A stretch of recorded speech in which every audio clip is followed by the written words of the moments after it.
Round the Horne. Created by Barry Took and Marty Feldman, the show featured a number of classic characters, most of whom you'll meet again tonight. Now, the only other writers involved were Johnny Mortimer and Brian Cook, who joined Barry when Marty left. Now, the trio received a telegram just before their first show.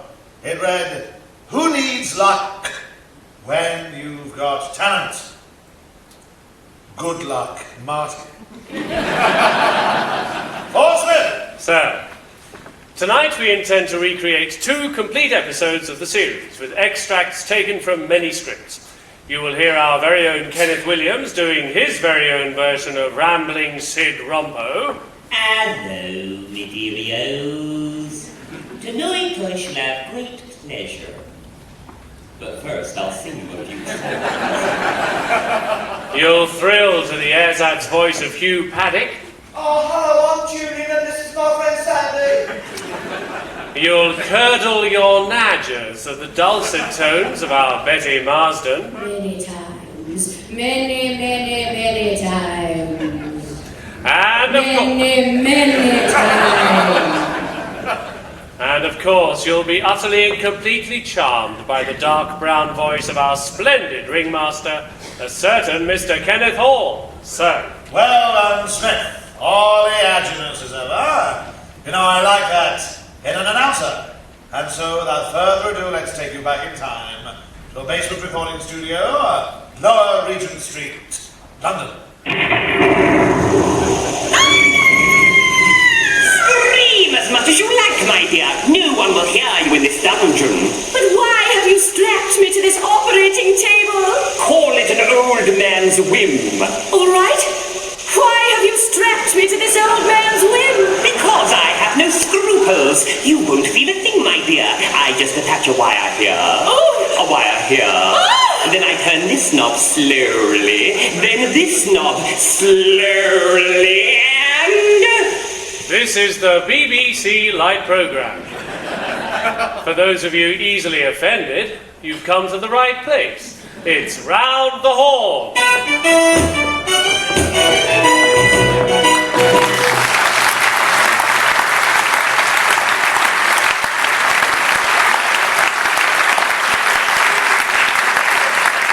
The story so far.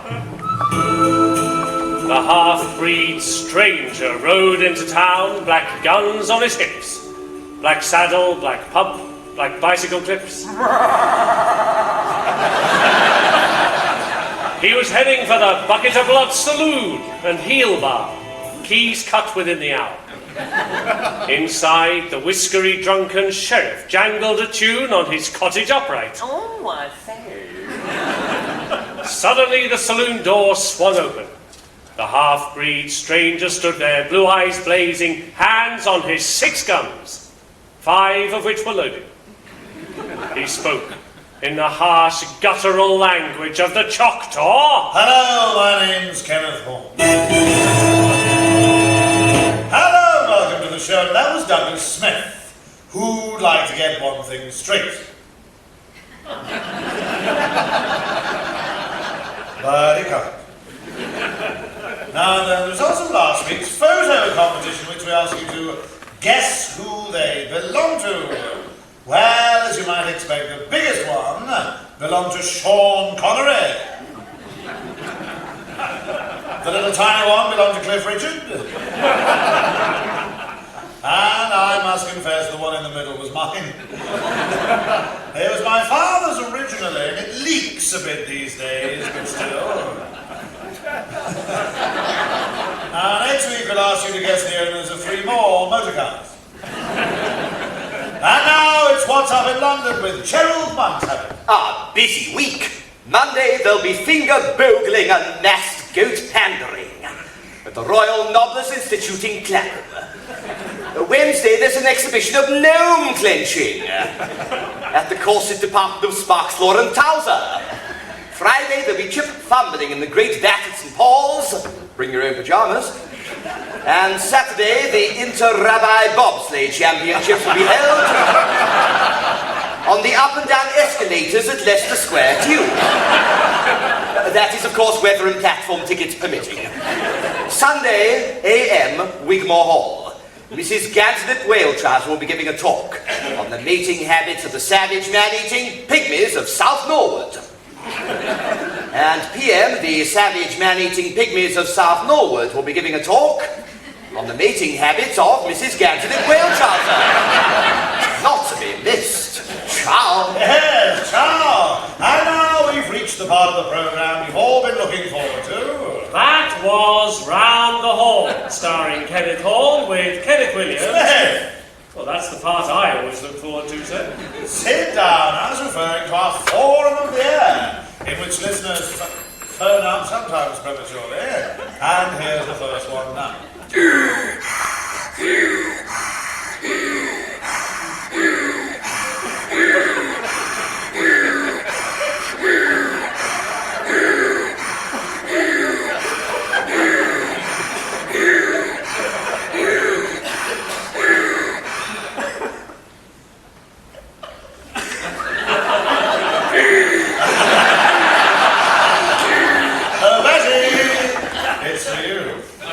Is it a man? Yeah, Is he just breathing heavily over the phone? yeah, Not saying anything, just that infernal breathing? yeah.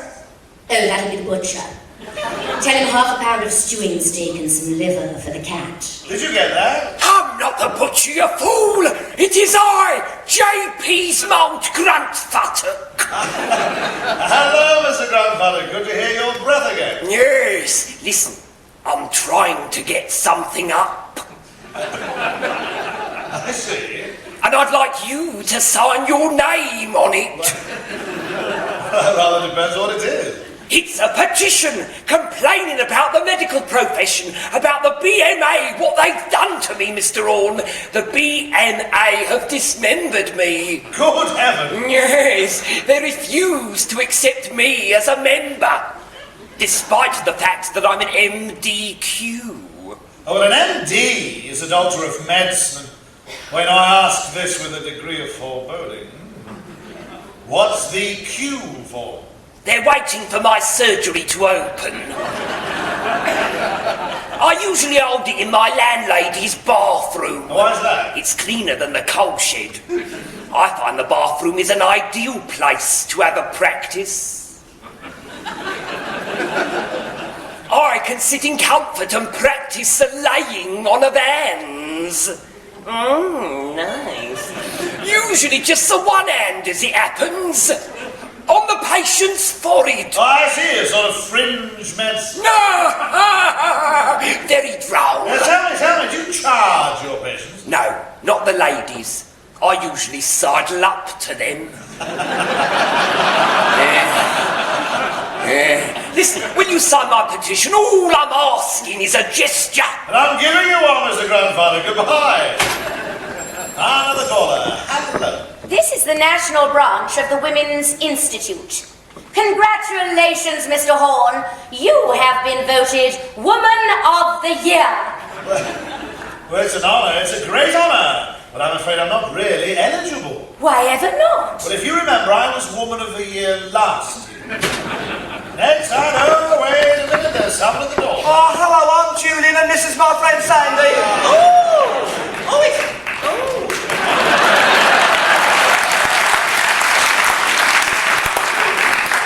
You wonder where they go of an evening. Yes. Oh, it's Mr. Horne. How doing, about your dolly oldie? Wait a minute, you're not due until page 20. Well, no, but we was waiting out there in the VIP room.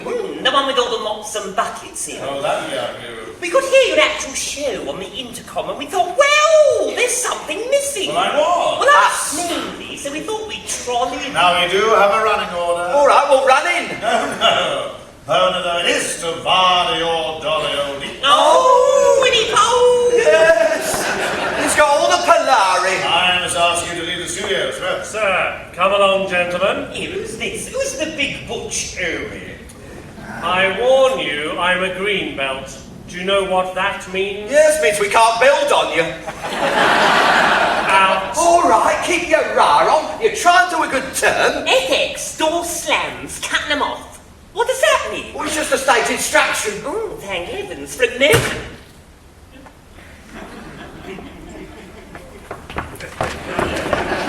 Now, well.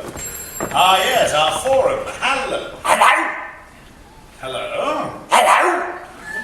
So, can you give me your name? Oh, certainly. Elias Mooseblaster. Can you give me yours? Yes, by all means. Kenneth Horne. Thank you. Well, goodbye, Mr. Mooseblaster. Goodbye, Mr. Horne. Yes, comes all the time, doesn't it? Now then, with a fair dinkum blackened by the sun of the Earl's Court Road, it's our Antipodean visitor, Miss Judy Coolbar. G'day, sport. How's your belly off for spots? Reasonably well over it. Ripper. Now then, today I want to tell you about my new campaign to ban these filthy books. Well, surely that's just the London Telephone Directory. It's pornography. Men and women side by side on the same page. Disgusting. And look at this. Page 1. How to telephone a broad. Yes. And this. Instructions on how to look up your friends. Shocking. Not to mention these names. I mean, Dunnett. Is that his real name? Or is he just bragging? Here's another one, Dicky. Whoa. Fellas with suggestive names like that ought to be made to change them. Don't you agree, Mr.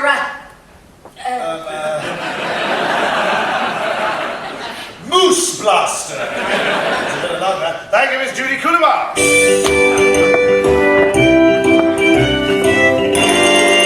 Smith, announce the next item. Shan't. What? Shan't. You promised I could do my bit first. You promised. Granny is listening specially. Don't give in to him. He's just trying to pad out his part. He's only an announcer. There's trained thespians standing by, only had a spit and a cough. Look at you here, hanging about. Could have been putting his broccoli in. And I've got the voice, you see. I've got the timbre. I could reach the back of the all with my timbre, given half a chance. Oh, I did promise. He's not got the voice. Tax stock prices, traffic reports, that's all he's good for. I've done Shakespeare. I've played Lear, and my bottom was Yes, I'm not sure we should talk about it. 6 impresarios wanted to transfer my bottom to the West End. They all want my bottom. Audiences are demanding my bottom. They're clamouring for it. But they can't have it, because I'm here doing this rubbish. The world is crying out for my bottom, but it can't have it! Smith, we'll give you exactly 20 seconds. It's a disgrace. Ad-lib mumbles off.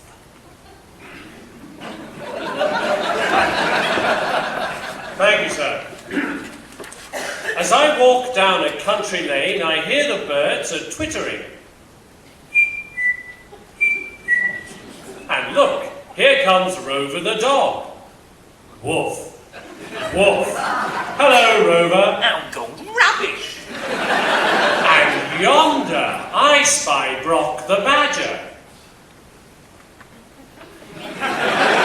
Oh, he's gone. Just as well, really. Can't do badgers. But see, there's Nelly the cow. Moo.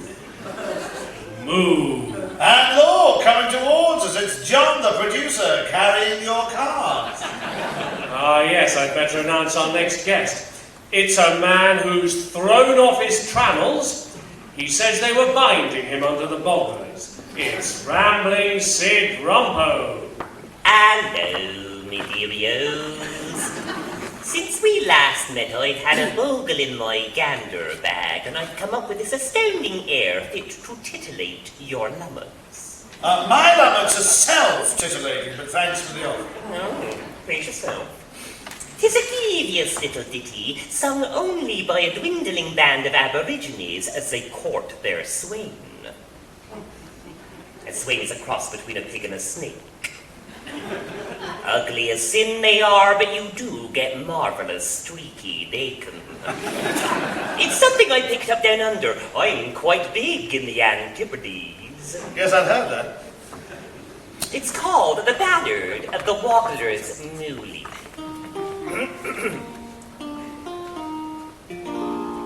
Joe he was a young court wangler, among greebles he did go, and he loved a bugler's daughter by the name of Chiswick Blow. Vain she was, and like a gusset, though her gander parts were fine, but she sneered at his court wangle as it hung upon the line. So he stole a walker's newly for to make a wedding ring, but the Bow Street runners caught him, and the judge said, "You will swing." Oh, they hung him by the pasterns, nailed his newly to the pens, for to warn all young court wanglers that it was a great offence. There's a moral to the story, though your court wangle be poor, keep your hands off others' moolies, for it is against the law.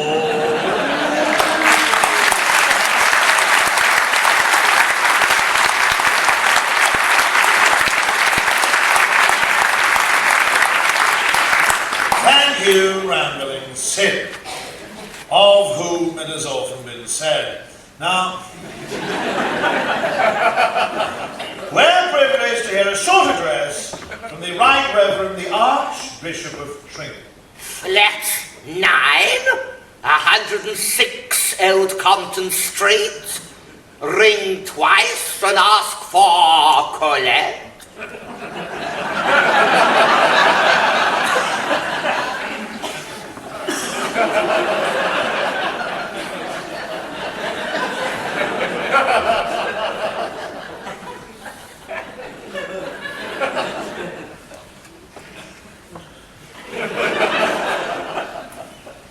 Yes.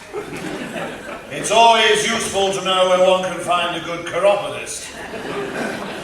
Ford Smith. Sir? Fit? No, thank you, sir. I just had one. Let's lie down. I'll do the next bit. Now, the other night, I was fiddling with my 9-inch Bakelite bush. And I came across an old black and white warm bouvet, the kind that makes you all nostalgic for Giraldo and Pound a Day. It starred Dame Celia Mole Strangler and aging juvenile Binky Huckaway. The scene I caught was set in a wartime hospital.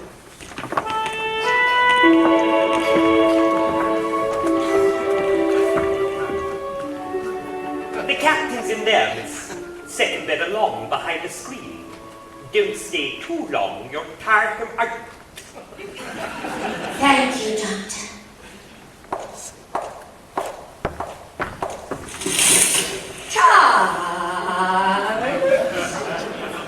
You've come, Fiona. I had to come. I knew you would. I knew you knew I would. I knew. I always knew, and yet I was uncertain. Lip-bitingly, stomach-turningly, heart-flutteringly, eyebrow-raisingly, shoulder-shruggingly uncertain, but still somehow sure. And you, Fiona? I was sure too. Cheek tremblingly, teeth grittedly, dog in the mangerly, utterly sure. And yet, somehow uncertain. I know. I know you know. I know you know, I know. Yes, I know. You see, that's the wonderful thing about us. It's all unspoken. Are they looking after you in here, Charles? Yes. The swelling's gone down. My dear, does it still hurt? Only when you poke it with your umbrella like that. Fiona, can you keep a stiff upper? Not as well as you can, Charles. Oh, rightly brave old girl. Look, it's not a pretty sight, is it? Fiona, I've asked them to remove it. Why, Charles, why? It's no good to me. I want them to take it away. I'd rather not have it at all than have it like this. Oh. With your help, I can manage without it. I'll do what I can, Charles. Oh, it's cold here, cold. Do you understand? Do you understand? You understand? I understand, Charles. There's nothing worse than a cold hot water bottle.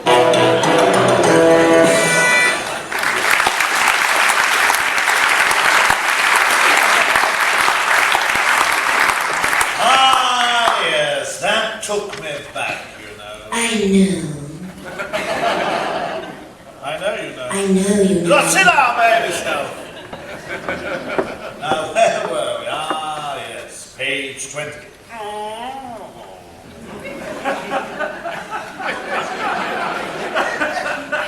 Now, the other day, I was reading an article in Amateur Athletics Monthly. The 2-minute mile, can baked beans make it possible? When I was going by an advertisement in read, visit one of these stately latties of England, Bonar Hall. So I did. Hello, everybody there. Oh, hello, I'm Julian, and this is my friend Sandy. Friends of Gordon. Yeah. Oh, Mr. Horne, how very about your dolly. Thank you. I'll just slip my guide's hat on, and then we'll troll around Jules' Stanley seat. It costs £half to enter it.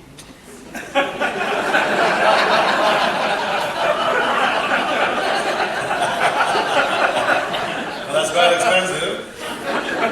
What about old age pensioners? Don't worry, we'll look after you. Half price for the over 60s. And we don't forget the smaller sizes either. But I had no idea that Jules was high born. Well, no harder than anyone else. Don't denigrate yourself, Jewel.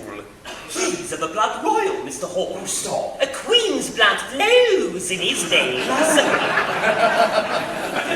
that aristocratic eke. Look at that nose with its hint of bourbon. And pink gin. Father, the milk stout in his hair, his Roya. I was having a beer rinse. Ah, that explains the dressing gown. Dressing gown? That's his own official robe. Father, the back, emblazoned with the word royal. Ah, yes, Royal Borough of Tufnell Park Slipper Bar. Slipper bath, yes. I used to be a masseur there. Masseur, he can do things with his thumbs that'll make your eyes stand out like chapel Hat pegs. I'd still be at the slipper bath, but I had this misunderstanding in the steam room with a jockey. What happened was, no, he dropped his flannel. It's too much, it's all too much. He lays himself wide open, Mr. Horne. Yes, I do tend to. Wide open, and people take advantage, and he gets hurt. But we digress. The tour, Jewel, the stately Orient tour. Oh, yes, well, through here's the panelled library. Note the Moroccan-bound Edgar Allan Poe. Ah, yes, Poe's Raven. Is he? We never listen to gossip. Never. And over here, the private editions of William Shakespeare. Specially commissioned, all rewritten up to Polari. See? Hamlet, Queen of Denmark. Ah, yes. Much ado about Nanty. All's boner that ends boners. Oh, they're all here. The Merry Palones of Windsor. As they like it. Isn't that as you like it? Not really, but live and let live, I think. Now over here, walk this way. For once I resisted the obvious joke. Makes a change.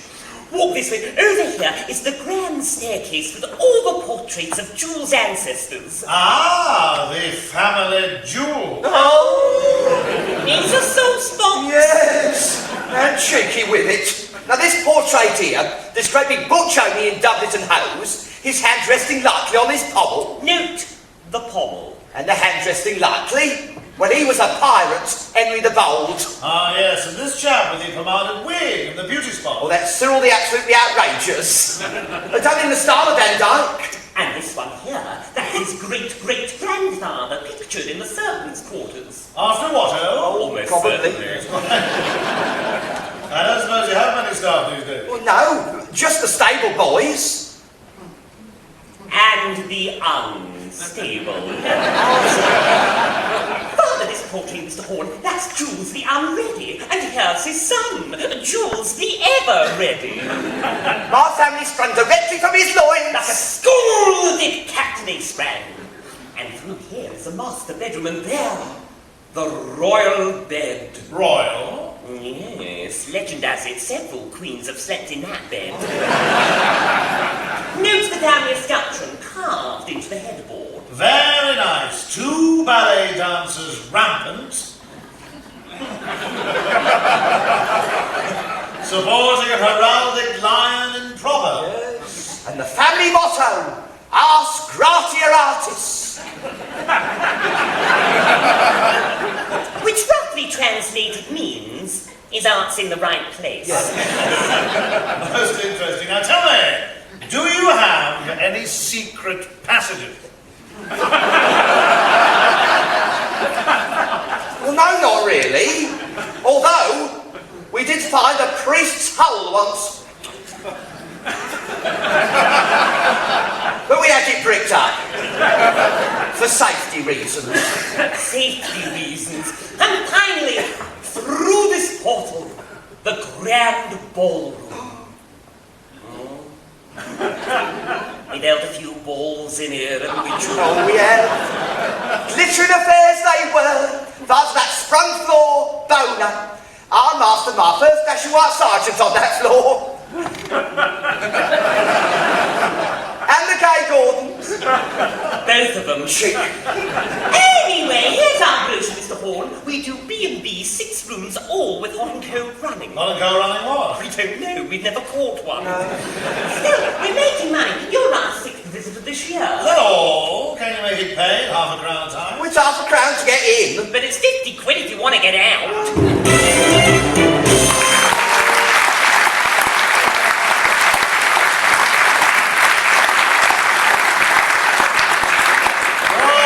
Majestic pair they were.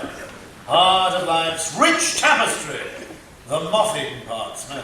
Sir, it's time for our resident astrologer, a woman who'll peer into your very psyche, so I'd keep the key in the lock if I were you. It's Gypsy Rose Swansoiler. Hello, dearie. Cross my palm with silver and I'll lift the veil. Here's £1, keep it on. Deal. Now then, let's have a shufty at the zodiac. Ah, yes.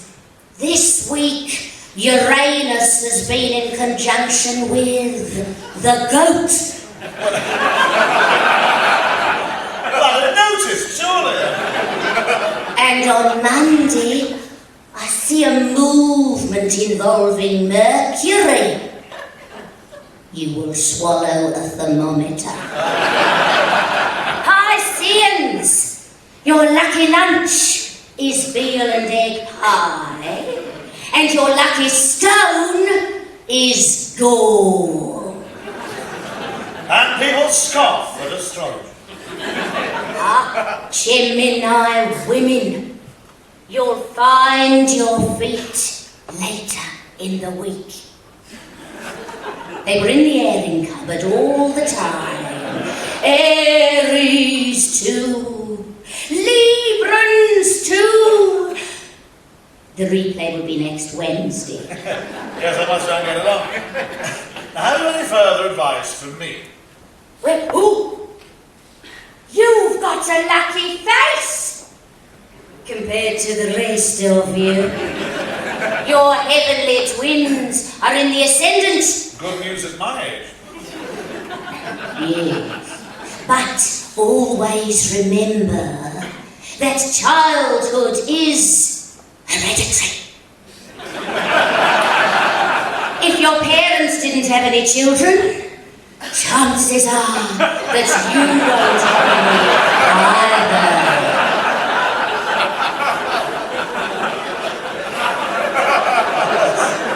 I hadn't thought of it quite like that. Sagittarians, you are warm, generous. Your heart is where your head should be. See a doctor about it at once. Any message for the other side? Well, a giant meteorite will crash into the earth on Friday, destroying all flora, fauna, and mankind. Apart from that, a routine week. Good night. Thank you. Good night.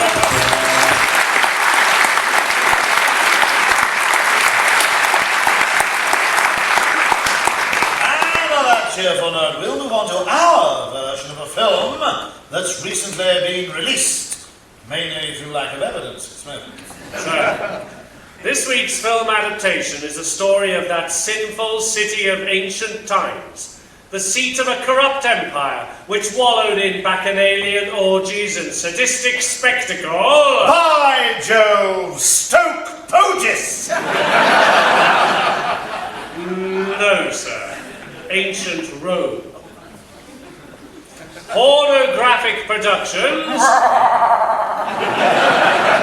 in association with Senna Lollies, the laxative on a stick, proudly present Every Rome Should Have One.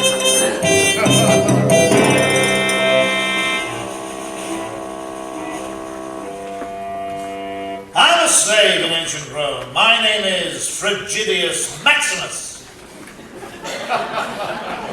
The girls call me Frigid Maxi for short, but not for long.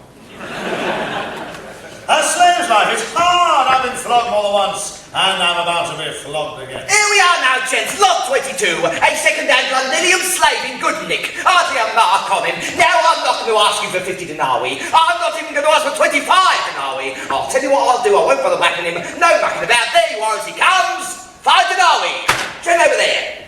Off you go, son. And he knocked me down to a Roman noble. I sprawled at his feet. All I could see were the rays of the setting sun gleaming on the strap of his sandal. Just a thong at twilight. That line is Britain's official entry to the Montreux Festival's most contrived joke contest. Get up, slave! He tugged me to my feet by pulling on my chain. I flushed. No need to be shy, slave. You're British, aren't you? Yes, master, how did you know? Little things. The pinstriped toga, the red, white and blue braces, the kiss-me-quick laurel wreath, all clues to the trained eye. Come along, slave, gird up your loins. I can't abide an ungirded loin. I followed him to his home. His name was Glucosius Tacitus. He was a tribune, and his men would follow him anywhere. If only out of morbid curiosity. Now, slave, you will wait upon me hand and foot, and any other part of me that requires waiting upon. This is my wife Lydia, graceful as the willow and soft as the Mediterranean sunset. Hello, cheeky face! I'll instruct you in your duties. First thing, clean out me bath. That ass's milk leaves an horrible ring. After that, give me a quick rub down with subtle unguents, a dab of machine oil behind me lug holes, and I'm ready for the off, right? It was a hard life, and I was busy from the moment I sundialed on in the morning until I sundialed off at 3:30. I used to clean out the stables with another young slave, but later they gave me a broom, which made it easier.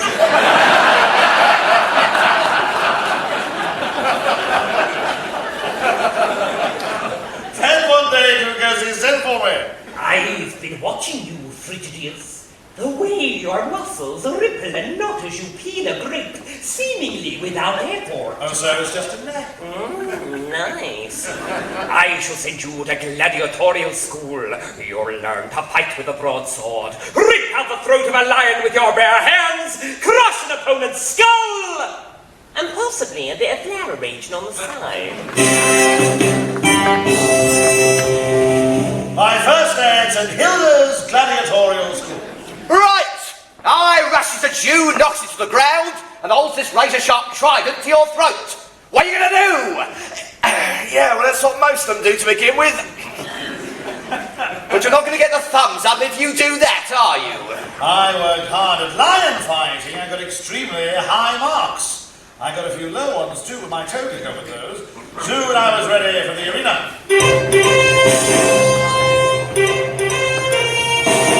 Well, it's a bright, sunny day here at the Colosseum, and any moment now the games will start. But first, a word from our sponsor. Mad Marcus for used chariots. The finest selection in Rome. Mad Marcus, just opposite the Forum. Getaway people go to Mad Marcus. You'll be happy and gay along the Appian Way with a chariot from Mad Marcus.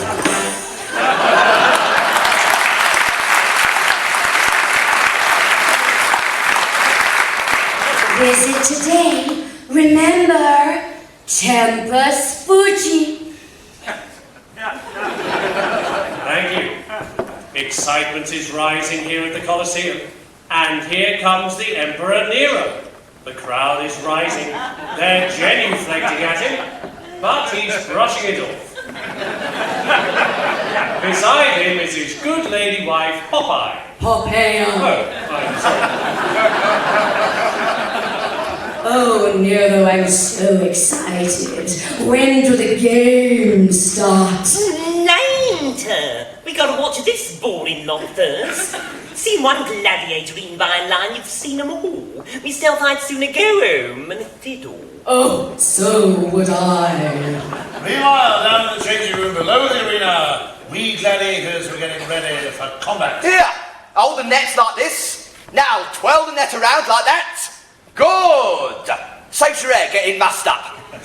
Now then, this is your first fight, isn't it, son? Yes, but I'm ready. I've wetted the edge of my sword. Yes, well, it takes some of us that way.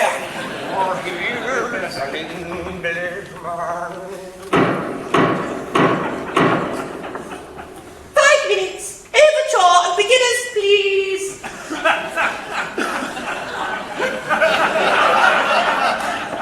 It was the moment of truth. I strode out into the arena. Suddenly a fierce lion bounded across the sand. At this point, it should be mentioned that I, Douglas Smith, play the lion. For the occasion, I'm wearing an old Davy Crockett hat and a set of Granny's teeth. I've been practicing my growling. Not him again. He's an announcer. Where's the servicing for us proper actors? I need the servicing. I rise when I'm serviced properly. He does, I've seen it. He's not trained. Here's your weather forecast, your news, your 6 o'clock cock-offs. I'll say that again. I think so. Your 6 o'clock kick-offs. Even Betty could do a line better than him. I don't have to take this. I'm currently co-starring in Bride of the Swamp Monster. Oh, yes. Who's playing the bride? I'm warning you. Right, quiet everybody. Where were we, Smith? I was about to bound across the sand and growl, sir, and Granny was most insistent that her teeth should only be used by me. The compelling argument. Stand aside, Williams. Growl away, Smith. Sir. It shouldn't be allowed.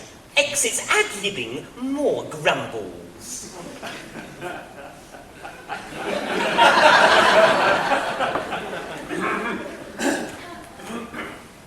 Roar, roar, growl, slaver, snarl. Oh, isn't it exciting, Nero? See how he springs on his victim, seizing the head in his great jaws.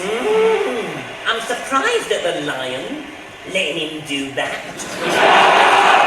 Here, Baxter, take that. Roar. And that. Growl. And that. No, wait, now keep all for myself. You can have this one. I raised my trident. Oh, wait, sir, wait. Don't you remember me? When you were a little boy, a lion cub removed a thorn from your foot. It was me, sir. Me. I like this story. Take that. He's poised to kill the lion. He waits. Oh, Nero, put your thumb up.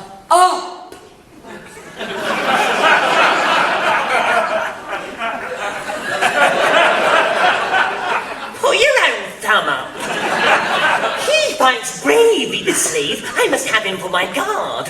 What do you want for him, Glucosius? Quick change of voice.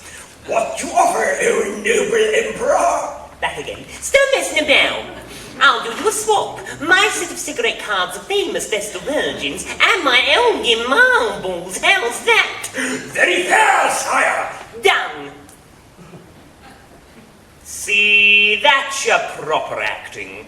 That's your 10 years at Rama, that's your Tonys and your Oscars and your Evening Standard Awards. Here, the timbre, feel the projection! Yes, I'd rather not if you don't mind. And so I joined Nero's Praetorian Guard. The Emperor was a nervous man who would allow no weapons in his presence. So day and night I stood at his side with a drawn cucumber. Even during the regular Friday night orgy. Cucumber off. Next to me, a little bit closer. That's more crazy, isn't it? Yes.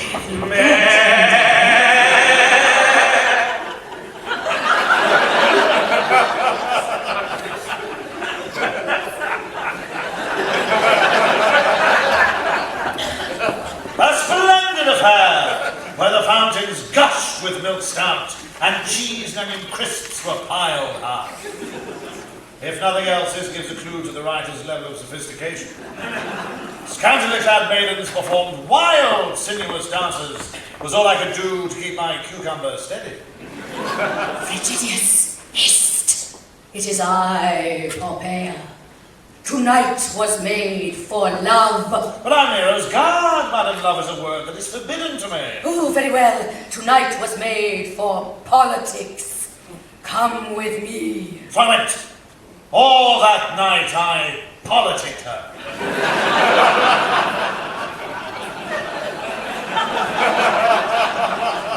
When in Rome. Eventually the gentle questing fingers of a new day spun their rosy magic across the sky. Oh, nice. But it can't be dawn. It's only X to 1V. Look out of the window. Rome is ablaze. Yes, Nero did it because I wanted a fiddle while Rome burned. Here I go then. I wrote this while I was sitting on the Senate. A 1, 2, 3, 4. Yeehaw! Grab your partner, spin around. Rome is burning to the ground. Tap on your fingers, come on your fire. Upset a whole damn place on fire. My popularity's down to 0, but after this, I'll be a new hero. Do it the Appian way. Oi!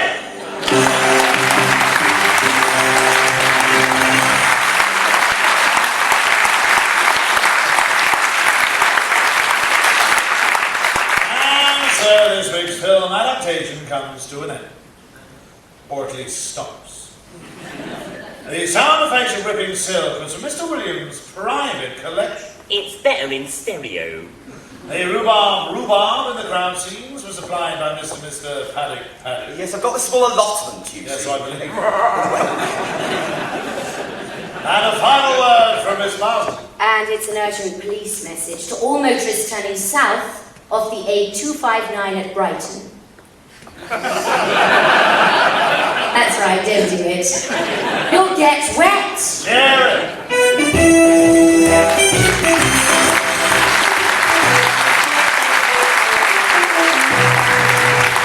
That was Round the Horne, starring Kenneth Horne, Kenneth Williams, Hugh Paddock and Betty Marsden. The script was by Barry Took, Marty Feldman, Johnny Mortimer and Brian Cook.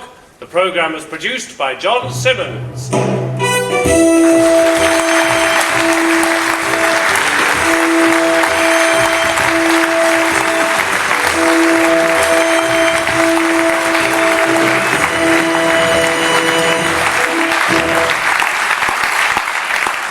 Well, that went well. Good audience. Yeah, too many titlers. Give me a walker every time.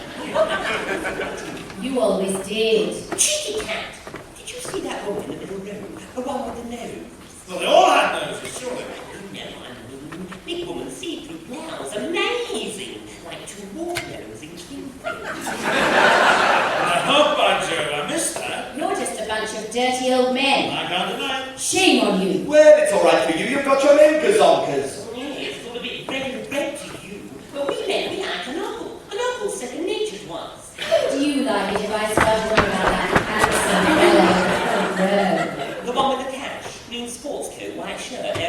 background hasn't noticed between songs? Yes. I can't say I noticed, do you? There's one thing I have noticed. The microphones are still on. Oh, no.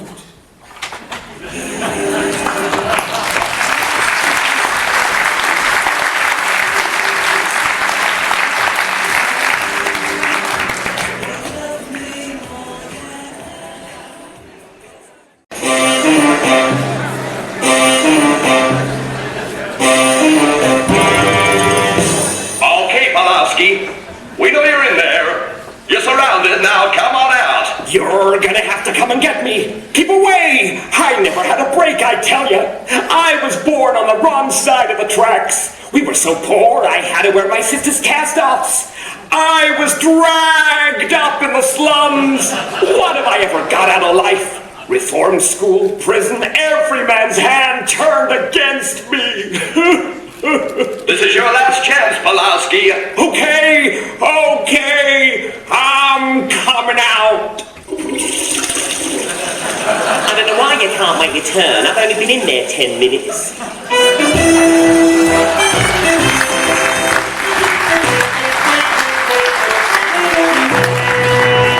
Ladies and gentlemen, I regret to announce that due to circumstances completely beyond our control, it's round the hall.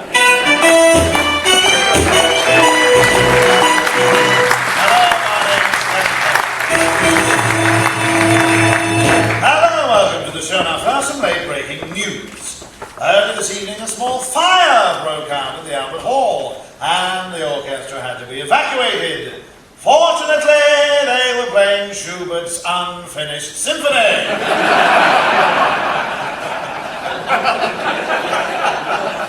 So it simply meant that they didn't finish it a little sooner than they normally would. Now the answers to last week's quiz, completed song title, question 1. There's a rainbow round mine. Yes, shoulder was what we were looking for. We got an amazing variety of replies. We haven't had so many since we asked you to complete The Girl That I Marry Will Have Two. Which, by the way, most of you thought was complete.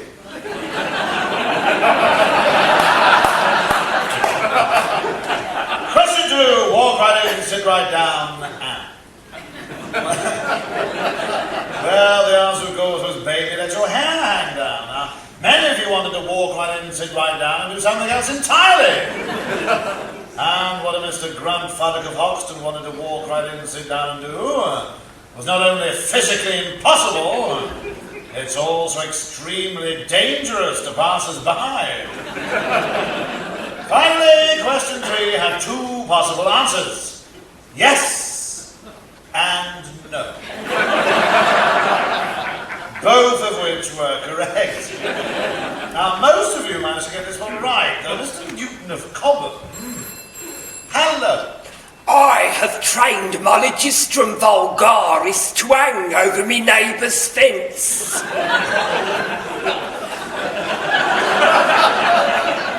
Yes, indeed, I believe that's privet. It probably is, but I'm prepared to waive it. Yes, I'd rather you didn't. Please yourself.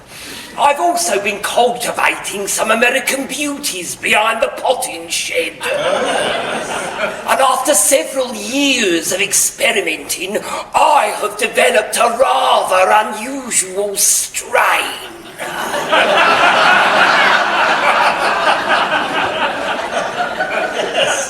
Yes, it's off on the way. Which I support with the aid of a bamboo stick. Good to know, thank you. I haven't finished. Trees. I know all about you. At which point he was cut off. No, I wasn't. Yes, he was. You can't get the sound effects, man, these days. Hello. Hello, Mr. Horne. This is D.I. McKnacker from your local police station. You reported a briefcase missing. We've just had one handed in. I wonder if you'd care to describe the contents of your briefcase. No, I I didn't think you would. Then I'll describe them to you. Oh, must you mean we are on the air? One inflatable rubber effigy in the likeness of the Vice President of the Milk Marketing Board. Yes. 6 hand-tinted daguerreotypes of Charles de Gaulle doing the can-can with 3D viewer. Yes, yes. 1 shoulder-length wig striped in the colours of the national flag of Bechuanaland. Yes. 1 packet of cheese sandwiches. Ah, no, mine were ham and pickle. Sorry. That's the 3rd briefcase this week that had the wrong filling in the sandwiches. You stay out of this, Smith. Hello. I know you, but you don't know me. That's an arrangement that suits me perfectly. I know where you were last Friday night. I have photographs of you with the feathers and an incriminating tape recording of you in the French loaf. I even have a piece of the salami as evidence. I know all about it. I shall tell what I know. I shall hound you remorselessly. Unless we can come to some financial arrangement. Well, this is blackmail. Call it what you like. All right. This is Ipecacuana. And Ipecacuana is an ugly word. Laura, how about crepe de chine? That's prettier. All right, this is crepe de chine, but you'll never get away with it. It clashes with your eye. How does it, Mr. Clever Dick Horne? Unless the money is left in the usual place next Sunday morning, I shall knock to the rozzers. Oh, don't worry. There'll be an extra 2 shillings in the plate, and thank you for calling, Vicar. A pleasure. Yes, I must get this number changed. A message has just come in. Oh, we understand that some listeners in the Hampton Wick area suffered from interference during the early part of this programme. Well, that's Hampton Wick for you. And now a quick word from our radio doctor. Do you have a bad memory? I can tell you a certain cure for it, but I won't. You'd only forget it.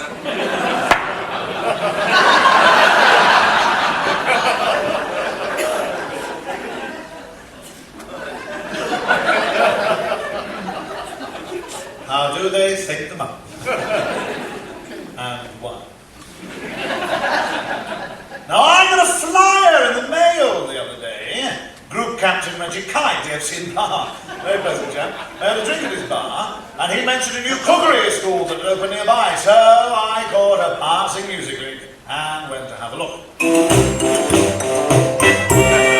The sign on the door read, Bona School of Cookery.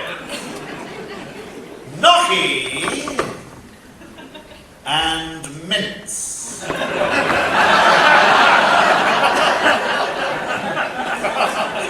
So I knock in.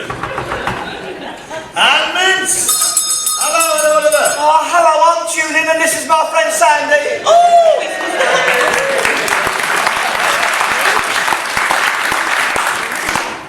I'll see you later. Oh, it's Mr. Horne. How very nice. You're doing your week again. I had no idea you two were into cookery. Well, it's June, really. He's the one who sorts out your actual me and you. I'm just his sous chef. Ah, boy named Sue.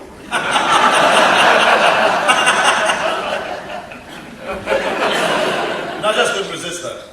You should have tried harder. Tell me how you got started, June. What, into cooking? What else? Well, I suppose I was always into Fanny. He was. That's the blessed Saint Danny of the Crabbings. Her of the Terriers. Yes, and the books, I've got all her books. If there's a new Fanny about, he's like a man possessed. I won't rest until I've got my hands on it. I've learnt all the recipes. He's a Svengali with his steak, Mr. Horne. Give him a bit of rump. He'll do things with it, make your eyes stand out like Organ socks. His steak and kidney pie is guaranteed to bring a smile to your ear. How about fish? Oh, well, he's a dab hand with a dab, but he's brill with brill. And as for the orange ruffy... I do like a bit of ruffy. And that John Dory, plump, white and firm and so cheap. You can do anything with it. I have no comment at this time. Tell him about your signature dish, Jewel. Go on, tell him. No, I don't like. Oh, go on, get your light out from under your bushel. Have an air and a purge. All right.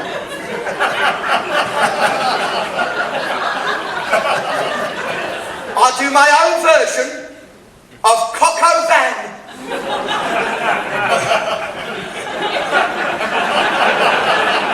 Really? He said carefully. Yes. No, I have less cock.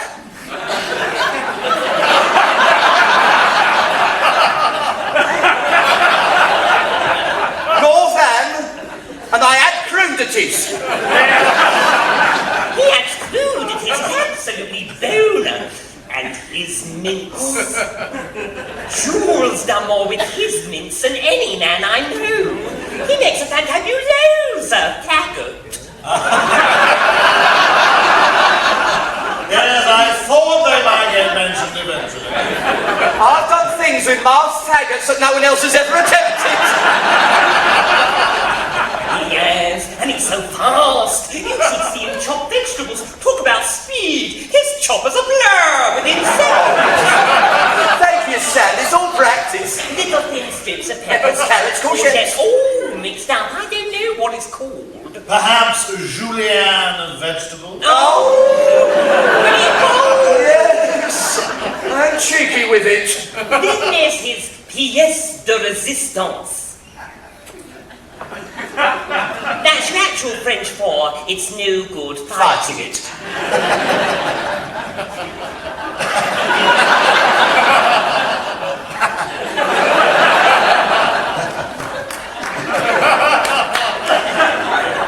We'll be here all night. The soft, moist topping of his piss saladier.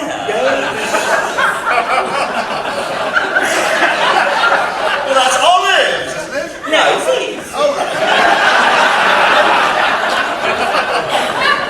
The neighbours come from yards around to have a butcher's of his piss saladier.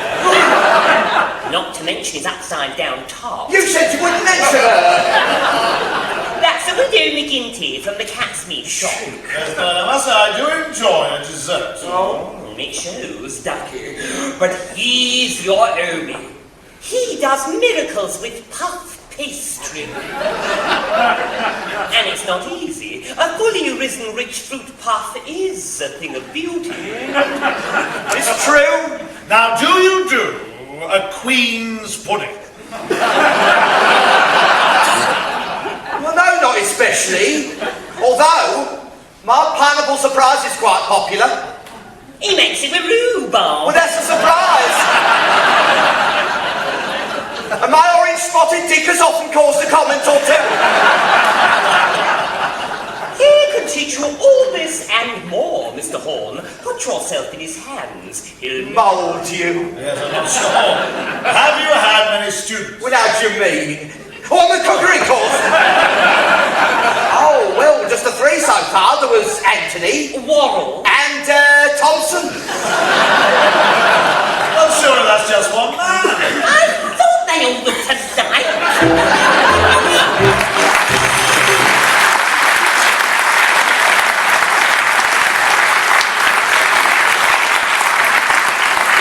And on that anachronistic, not to say baffling note, I signed up for the short course.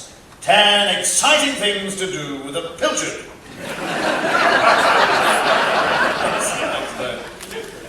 Nowadays, there's a lot of creative activity going on in the cinema. Indeed, it's sometimes hard to keep your eye on the film. Smith. So, we continue our series of adaptations from the silver screen. If you missed them the first time round, now's your chance to improve your aim. Pornographic Productions, in association with Finnegan's 4-Star Sunboil, the aperitif of the Smart Set, proudly presents the story of a man who spoke to the animals.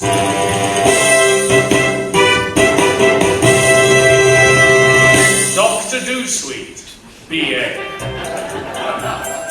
My name is Dewsweet, B.A.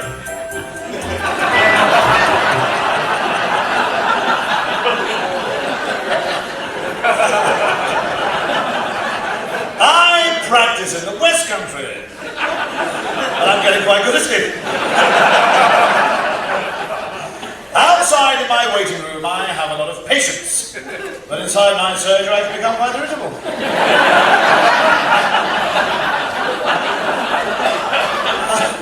I was sitting in my consulting room one morning when suddenly...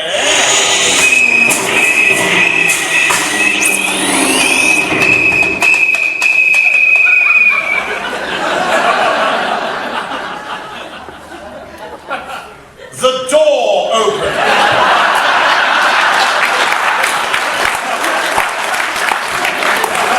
Excuse me, Doctor. There's a case of berry in the waiting room. Oh, thank you, nurse. I do enjoy a glass of overlap.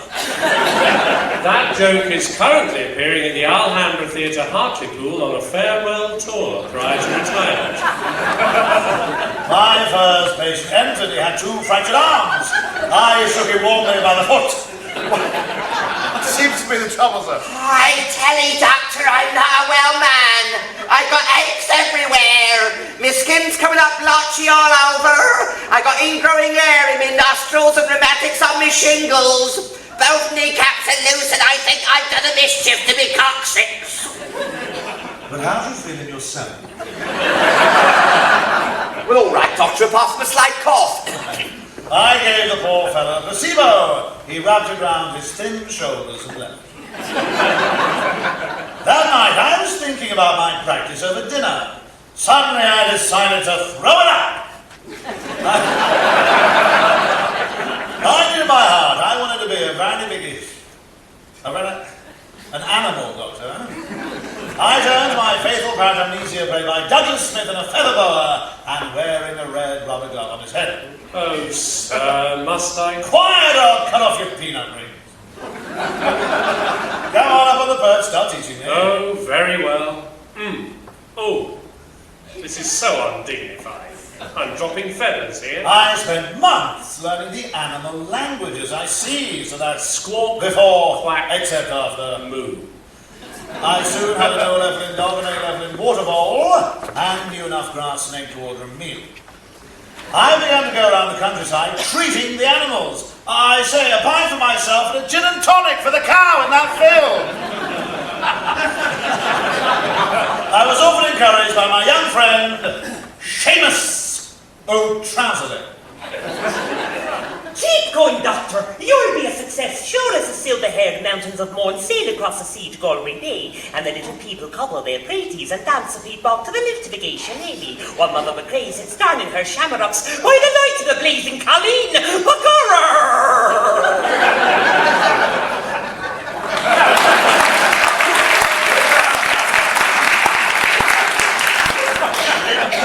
He was, of course, Welsh.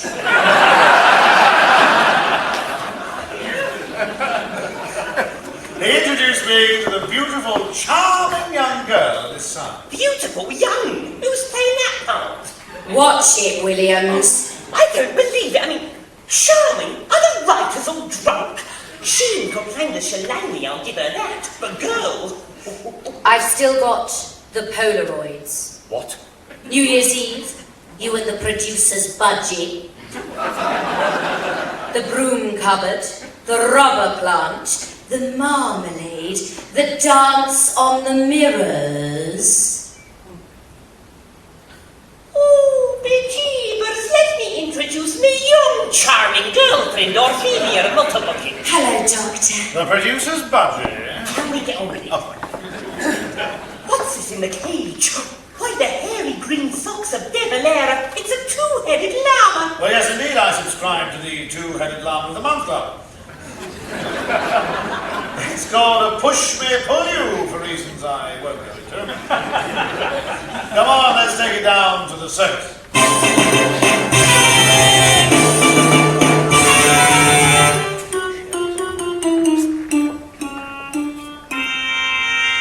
I knew if I could persuade the circus to exhibit the animal, I would make enough money to begin my search for the giant purple prawn. I spoke to the circus owner. I say, would you like to see my push me pull you? Am I?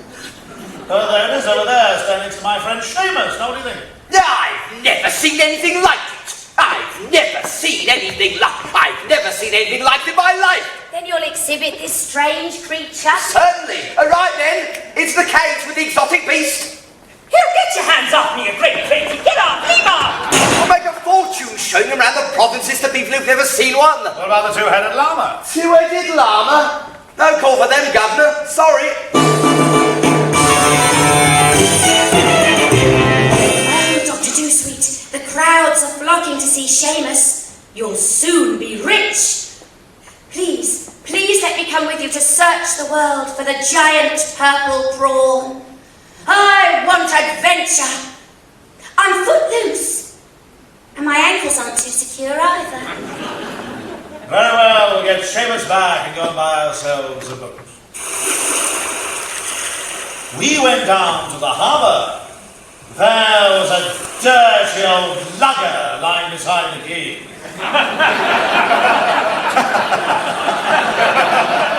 He jumped up as we approached. Be aware of the albatross, young sir. Young sir. Beware of the albatross. Their beers cloudy and they charge shocking prices in that saloon bar. Thank you, never mind. I'm looking for a vessel to go voyaging. What about that one? Leaning against the microphone. That'd be a fine catch, sir. No threat to the seven seas as the saucy Douglas Smith. Cora, let's climb aboard him and examine his bowsprit.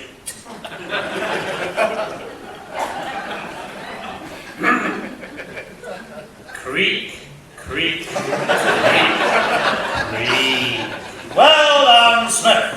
Versatile as ever. Thank you, sir. I feel it's only fair to warn you that my bowsprit is a trifle bent. My mizzen is missing, and I'm troubled with barnacles on my rudder. Nonsense, the coat of turning extremities will be as good as new. Come on, everybody, let's explore his lazarette. Oh, sir, must you? Shut up, Smith. After our investigation, we decided he was seaworthy and began to lay in provisions for our long voyage. 10 barrels of salt pork, 5 barrels of fresh water, 1 barrel of weevils, and 2 packets of scurvy. Half a ton of hard tack, half a ton of soft tack, a smidge in a medium tack, 4 butts of sack, 4 sacks of butt. He's loaded to his gunnels and he's ready to go.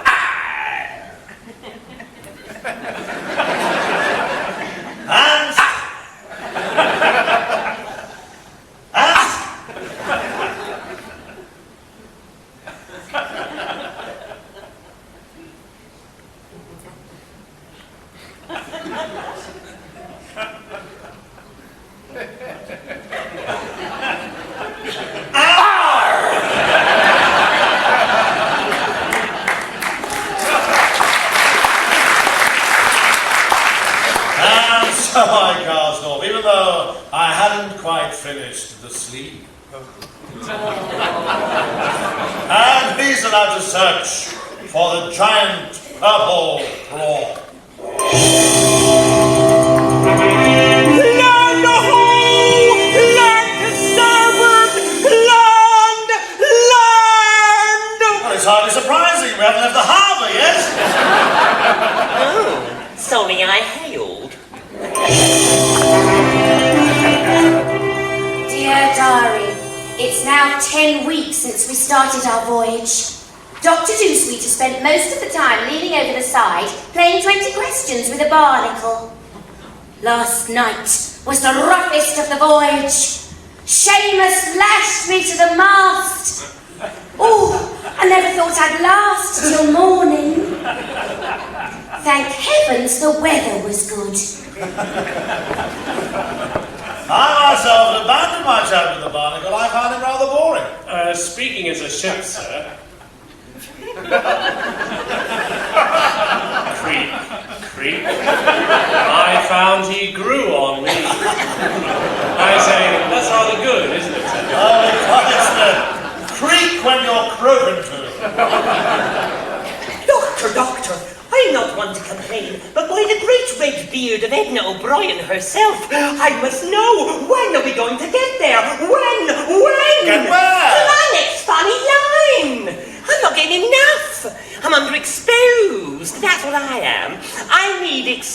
standing. I blossom when I'm extended. I do. The audience expect it. I get fan letters, you know. Yes.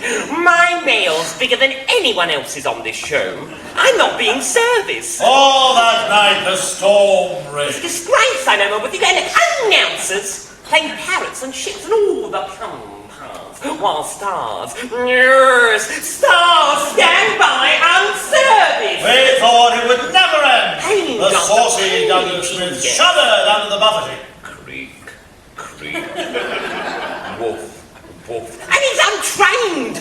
Never had a lesson in his life.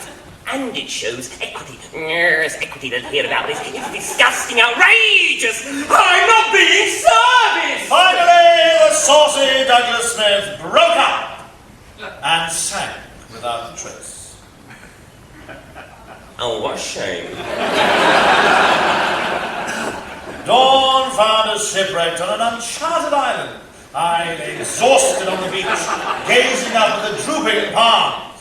They're attached to the drooping arms of several drooping natives. Oh, Doctor, one of them is threatening me with his, Assegai? He certainly is. He's still threatening, though. The Jeebers, leave this to me. I say there, you chieftain, watch this. White man's magic. Seamus took out his cigarette lighter and flicked it once. The little flame flared and the chieftain drew back in amazement. Oh, that is amazing, Governor. My cigarette lighter never lights first time. Allow me to introduce myself. My name is Enid Blyton III. Is it really? Oh, yes. On this island, we're all named after our favourite authors. This is my wife, Ernest Hemingway. And my Prime Minister, anonymous 18th century. They took us to their village in the centre of the clearing with several poles. They tied us to them. Now, you see these poles? When we have a low opinion of people, they're tied to these poles and executed. I see, sort of opinion poles, are they? That line received null point in the Eurovision Song Contest, and no wonder. Well, I'm ready to die. I've lived a full life. I've kissed the Blarney Stone. I've had a little snub with a pedal on Killarney Beach as well. I've had conversations with the great Joyce, and a bit of a chat with the tiny Kathleen. I've been everywhere. Kerry, Dublin, County Mayo. I've had marvellous experiences in Cork. And quietly and fun in foam rubber.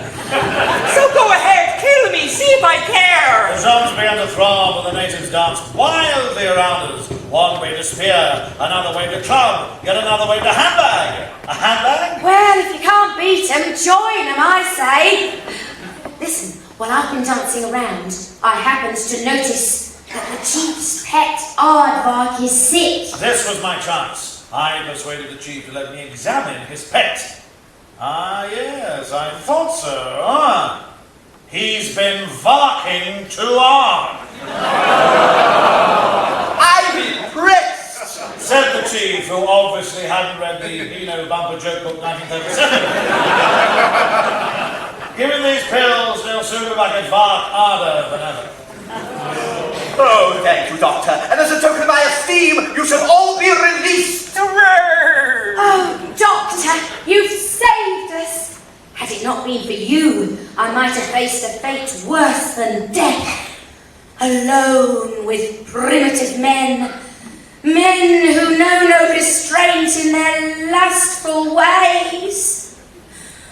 Oh, Doctor, why couldn't you mind your own business? Sound the tom-toms! I shall heap you in jewels, oh mighty Doctor! You shall be smothered in frangipangi blossoms! You shall be covered in umboko! And you shall stand knee-deep in opal! Yes, I'd rather not if you don't mind. But if you want to reward me, there's one thing I've searched for many years. It's obsessed me day and night. Ah, yes, well, I can lay that on as well. No. It's the giant purple prawn. Where will I find it? The giant purple prawn? The chief drew back a gust. That's a sort of rough native curtain. And there, behind the gust, what's the object of my search. By the tall stool of Baldunacan. At last you found the great purple prawn, the only one left in the world. Tell us, Doctor, as a man of science, what is your considered opinion of it? 1 moment. As I expected, delicious!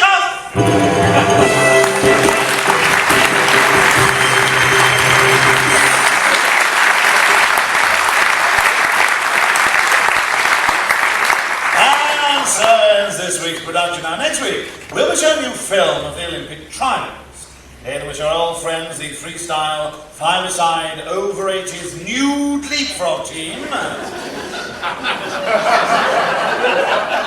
were strongly fancied until one of them had to scratch at the last minute.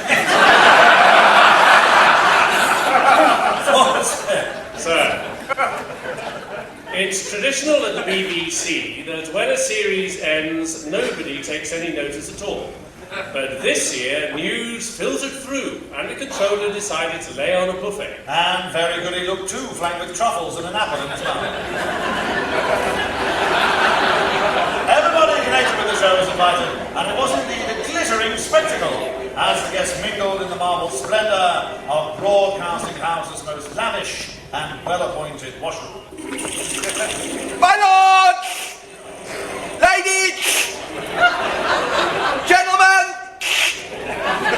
His Excellency, Prince Sigismund the Unseemly, and supposed sister.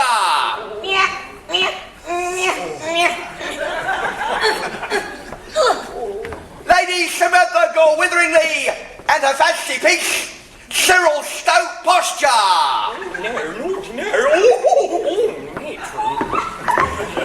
Miss Judy Coulabar and Cobbler. That's Cobber, you drongo. Sorry. Hello, sports, stay where you are. I don't want your hands wandering about like last week. My hands did wander about last week. I know, and I don't want them wandering about again this week. I get enough of that sort of thing since I became a bus conductress. Ah, bus conductress, how are you getting on? Back at the bus, same as everybody else. Stupid question. The depot's the worst. All those male conductors with their machines and that long white thing dangling down at the front. Well, that's just the ticket. It might be just the ticket to you. To me, it's disgusting. Yesterday, and you won't believe this, a drunk got on me bus, pushed fourpence in me hand and said, "How far can I go for this?" I clouded him with me cash bag and put him off. I imagine you did. No, off the bus. Oh, right. You know, he ran behind for 3 miles, calling and waving at me. Oh, you got his fancy. No, I'd caught his tie in my ticket machine. The Sheriff of Ashburn by the Sea, and his sidekick, Sydney. The Righteous Honourable Dr. Chu-N Ginsberg with his concubine. Chu-N Ginsberg, M.A. failed, if you don't mind. So, Mr. Horne, we meet again. I'm Struth, playing a Japanese loony. Did not take it out of you. And soon you will die. But first, a little entertainment. Don't tell me you're about to summon your concubine, Lotus Blossom. Precisely. She who is like a stalk of ripened grain that sways as if the soft zephyr blows through a field of corn. Yes, Gav. It's been a bad harvest. I stand before you in the first flush of my maidenly humility, mate. Do you wish for tender love songs to issue forth from my rosebud lips? Or shall I just shake it apart a bit? Perhaps the erotic dance of the 7 army surplus blankets. Observe, Mr. Horne, the sinuous snake-like movements of her hips. The smooth delightful body, swaying, swaying. Does it not set your blood on fire? Well, she doesn't seem to be moving. She is! But 7 army surplus blankets do tend to disguise the subtlety of the dance. By Jove, he said one! Still my quivering heart. So exciting, so thrilling, so erotic. Sorry, Duff. Curses! Erotic mood destroyed! But we shall meet again, Mr. Horne. Perhaps tomorrow, perhaps a Wednesday matinee, and then you will die! Oh, street rubbish.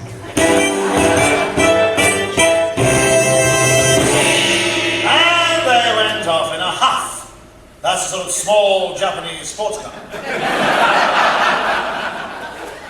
We were then entertained by one of Britain's finest folk singers, but first we had to put up with Rambling Sid Rumpo. Hello, me dearios. Chirrup, chirrup, fox be away with the chicken and the warble fly beyond the turf. Well, what can you expect if you leave it out at night? Since we last met, I have been where few men have been. And seen what few men have seen. And got off with a £10 fine. Congratulations. Thank you. My song tonight is sung in a small Cotswold village of Linctus Peveril come Gander Boggling time, which coincides with the spring equinox and the first nicking of the lead off the church roof. It is then that the young men of the village choose one of their number to be the Gander man. And there's probably a time-honored method of choosing.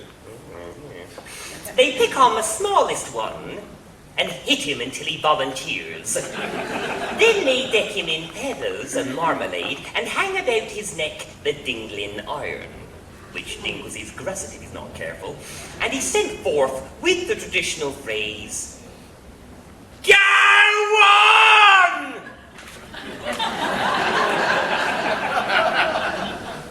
Get off out of it! Carrying a goose under one arm and a gander under the other. Fascinating, he mumbled, just to let the audience know he was still there. Then he knocks at the front door of the maiden of choice, and when she opens it, he says, Would you like a gander? Would you like a gander? Would you like a gander, my lissom young lass? To which she generally replies, "No, I would not like a gander." So he gives her the goose. We got there eventually. And off he capers down the street, boggling his gander with his dingling iron, and singing this plaintive ditty. As I was going to Goose-Snatcher's Fair, singing, singing, lumers on my posset, I met a maiden trundling in her wares, poldery, poldery. Her bogles were blue and they jangled about, till the grunge on my cord wangle near fell out. Singing, singing, Natcha Judy Felix, singing, singing, Riddle Jimmy Young. Kind sir, pray woggle my gimp if you can. Singing, singing, lumens on my posset, for you I see are a free scroping band of poldery, poldery. So I woggled her gimp till her welkin rang, and as I woggled this tune I sang, which is a good trick if you can do it. That's quite. Harry, Harry, Peter, Paul and Mary, never, never wordle in the wind.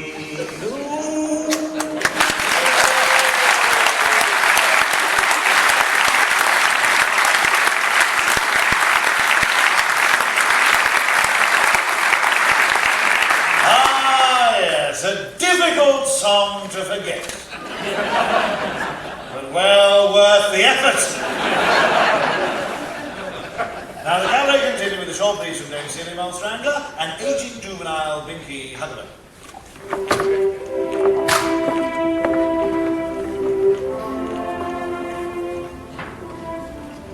I can't bear it, Fiona.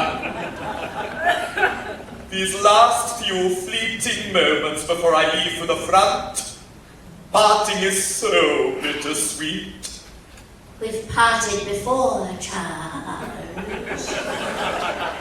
Many times. But this time... Many times. Yes, but this... Many times. Yes, but this time, it's different. And yet somehow the same. I feel for you, Charles. I know. I feel you feeling for me.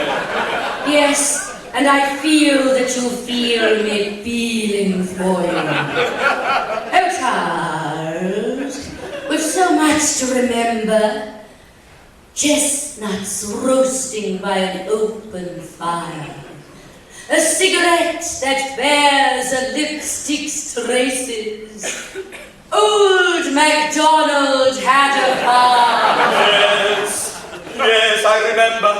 I recall, reminisce, recapture, retrace, and yet I forget. It's gone, Fiona. Not gone. Yes, lost and gone. And now I must be off too. Oh, Charles, must you? You look so handsome in that uniform. Yes, I do, don't I? But I am needed at the front. Goodbye, Charles. Goodbye, Fiona.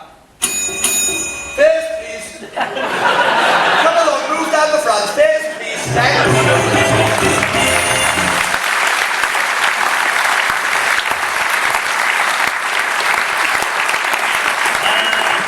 And off they went, almost certainly heading for the Ivy.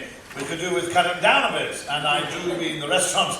And still the guests around. The Sovereign King of Independent Peace-Moldia, J. Peace-Mold Gruntfutton. Independent Peace-Moldia? That is my kingdom, yes. It consists of railway sidings, Hoxton, and as far up Buttermont Street as the pub. The only Peace-Moldian empire. Holy? Yes, it's wholly my idea. I'm fed up paying taxes to England so they can give it all away to Wales. And his mother. So now you've become a despot? Ooh, I don't go looking for it. Of course not. I heard the voices, you see. They spoke unto me, saying, "Go forth, Gruntfuttock, my child, claim your rightful kingdom." And P.S., while you're out, get us an ounce of rough shag and a paper. So I made this improvised crown I'm wearing. Ah, yes, it's China, isn't it? Yes, but I did remove the handle. And I went forth onto the high street proclaiming myself king. How do people react? Very well, considering. One woman gave me a shilling. I made her a lady-in-waiting. Waiting for what? A shilling back, probably.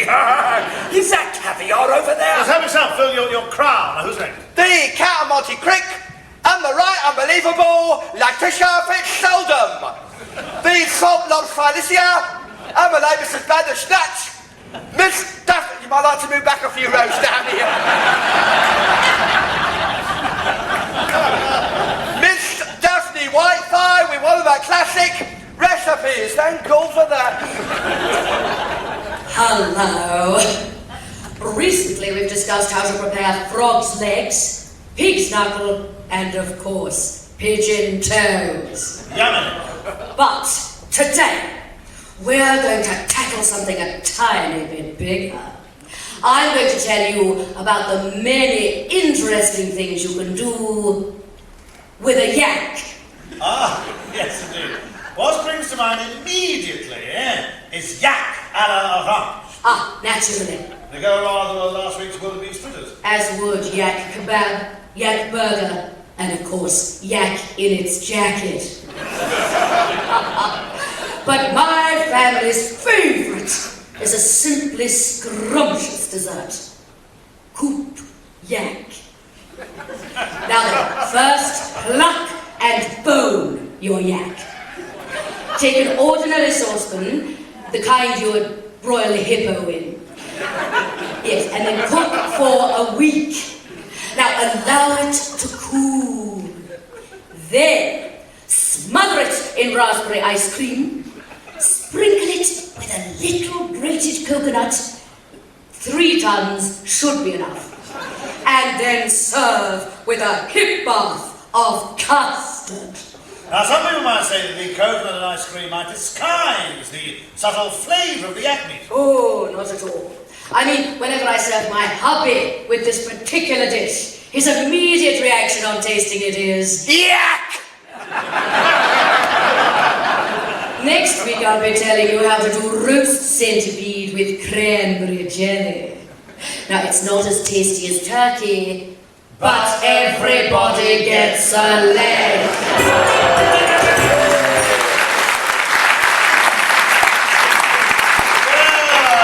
That's all the guests. No, wait. I see a couple of familiar eeks lurking behind the bottom. Oh, hello, I'm still Julian. And I'm still his friend, Sandy. You two certainly get around. Basically, we're touting for business. Is that right? He said with some trepidation. Yes. Here's one of our cards. Bona law? Well, that's us. We're lawyers. I've got my articles and he's took silk. Frequently. If anyone slips on a drop on a bomb, we're in like a rat up a drain pipe. We give him our card and we sue. Have you slipped on anything lately that you shouldn't have? Well, no. Funny enough, I have heard. Oh, we've all heard. Dunking common knowledge, isn't it, George? Yes. Clapham Common, mainly. Now, perhaps you take my case. Well, it depends what it is. We've got the criminal practice takes up most of our time.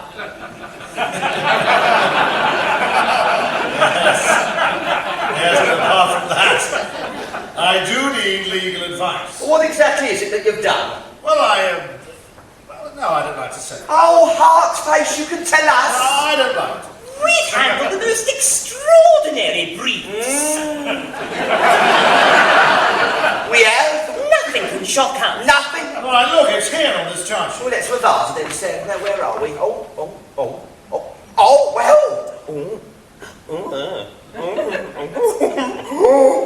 That'll be something. No! It's written down, Sand, in broad daylight, too. Outside Lion's Corner House. Aren't you ashamed? Well, it is only a parking offence. Only! They're getting it on parking. What do you think, Jewel? I don't know. I shall have to look up my tort. He's looking up his tort. Sometimes it takes hours to find what he's looking for. Yes, quite. No, it does. He wants a mirror. Oh, no, I've got it. Oh, well, don't give it to me. I won't. I recommend we try the pervertium ad astra pro forma actualis linctus moribundus amatus. That's natural Latin. What does it mean? I don't know. I got it off a bottle of horse rub. It sounds good though, doesn't it? Oh, it does, Jewel. Oh, let's defend him. I could do my speech for the defence. Would you like to hear it? I can hardly contain myself. That's your problem, Ducky. Yes. Oh, go on. Do you please, Sand? All right, then. Oh, he's an eloquent little pleader, Mr. Hall. Yes, I can well believe it. In I go. Enemies and pellons of the journey. Vada, the eek of the poor wretch who stands before you. His lad is trembling. Trembling. He has his share of guilt. We all do. We all have a bit on the side. Never in the field of human conflict has he stood a chance. Forced to sell his teddy bear so his granny could buy teeth. We hold these truths to be self-evident. Oh, sir, can you see? It's not him who's on trial, it's all of it. Hallelujah! Hallelujah! Here he stands, without hope, without love, without hair. Give him a a chance to become a useful citizen again, a housewife, a mother, something of the world in the infancy. Is there honey still for tea? And above all, I name your ship HMS Royal, and God bless all who sail in her. Amen! Amen! Oh, for both sides! Yes! Yes!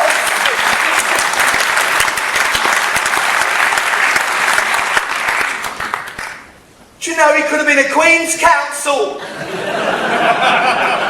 Well, what do you think, Mr. Horne? I think I'll pay the fine.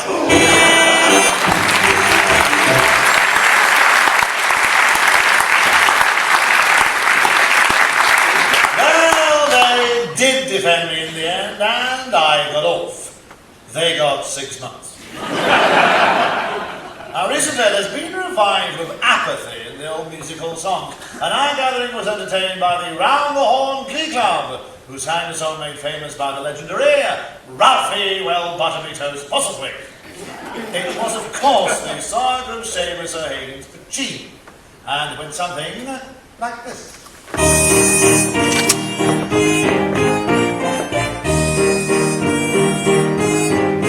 I shall tell of a drink that was made in a sink and distilled from old kitchen waste, made from mats and black ratings of rotten potatoes, With a dish mop dissolved in for taste. It was brewed up by Seamus and made Seamus famous. A mouse drank a little one day, and quite losing control, it burst out of its hole. Now the cat's in the family way. Oh, sing us another verse, sing us another one too. This woman, a Dubliner, whose lean cats were troubling her, drank a pint of the powerful stuff. She wasn't too pleased, though it did ease her knees. For the following day, they dropped off.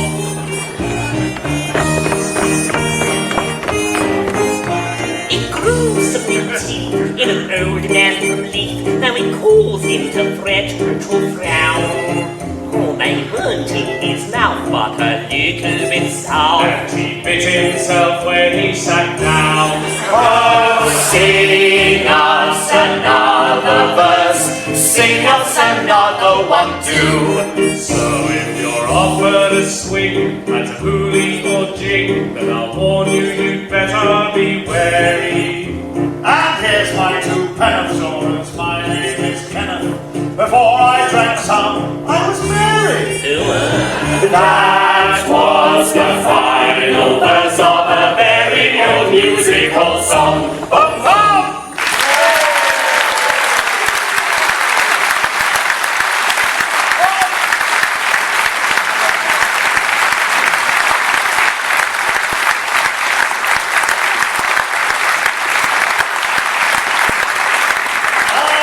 They broke the mould before they wrote that. Well, we've just got time to give you the answer to last week's sporting question, which concerned the famous Surrey cricketer Albert Scrope. And the answer was 107 by the time he retired. And we understand he got the family allowance on all of them. Well, except the first, of course. Cheerio!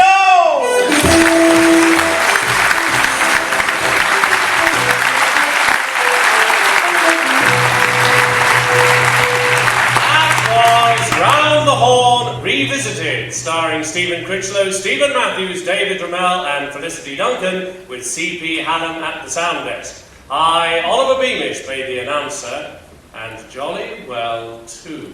The show was adapted for the stage by Brian Cook, based on the original scripts by Barry Took, Marty Feldman, Johnny Mortimer and some other chap. Original music was by Rod Anderson and the Raging Horns. Directed by Michael Kingsbury and produced by Michael Kingsbury and Brian Cook.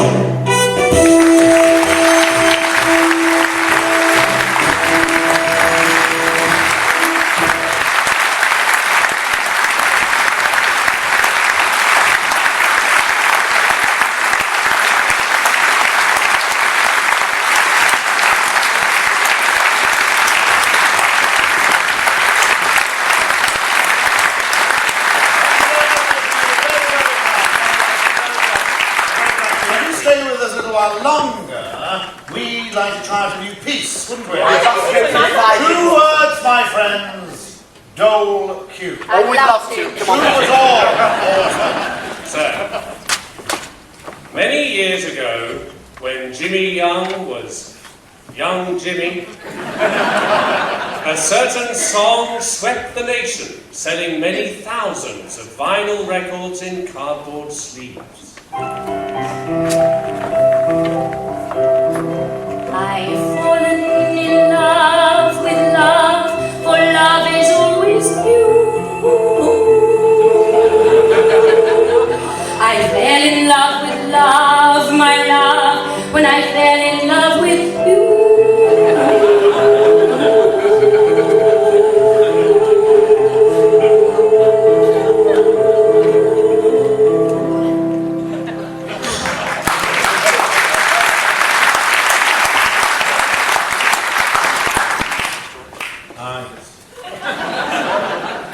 Which of us can hear the voice of Beatrice without feeling a twinge of nostalgia makes to what can only be described as acute revulsion. Lady Counterblast, as she is now, has in her time given so much pleasure in so many fields.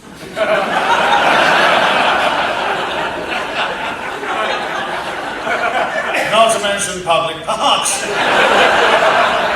And on one occasion, well, no, we'll gloss over that. Recently, the B-side of that record was used in a Dobbyroids commercial. Dobbyroids, the magical horse rejuvenator. Is your horse suffering from UFO, under fetlock odor? Give him Dobbyroids. Dobbyroids make your horsey bounce with health. Sit down, for heaven's sake. I'm sorry, sir. They bribed me with sweetmeats and rough meat. And here to sing that very B-side for you, live after all these years, the star of stage, screen, and other magazines, Miss Beatrice Hold, welcome. I'm all right. I'm all right. I'm all right. Here it is. Thank you, Mr. Horne. You may call me Lady Counterblast. A privilege. Now, we've had you on the show before. Many times. Yes, and Many times. yes, quite. Now, I must confess, I'm not familiar with this B-side. Oh, it's a sort of love song. Ah, why does the phrase sort of worry me? Now then, I shall need a few good men to help me out. I smile. Oh, I suppose you'll have to do.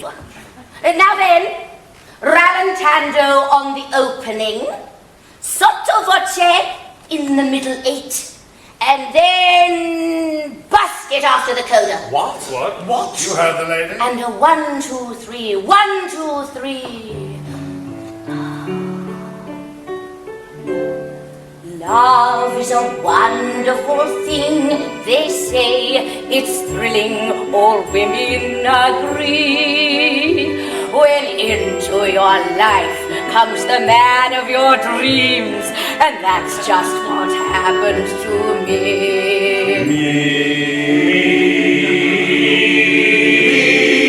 Every time I see Willie Laplanche, I go. In bedroom or kitchen, he gives me carte blanche with his cooking superb. You should sample his soul, and I can't get enough of his toad in the hole. Toad in the hole.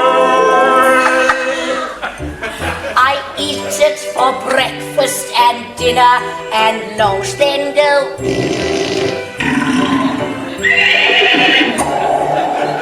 Oh, I simply adore Willie.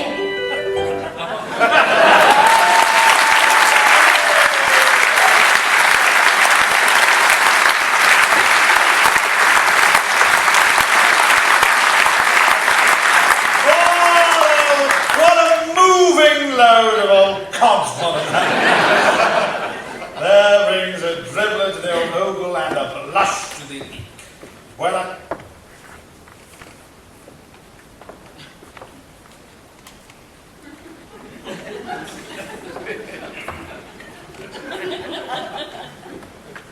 oh my goodness, ladies and gentlemen. Our producer has just become the proud father of a 7-pound, 11-ounce baby boy. Wonderful, wonderful. Now we can only hope that his wife doesn't find the house.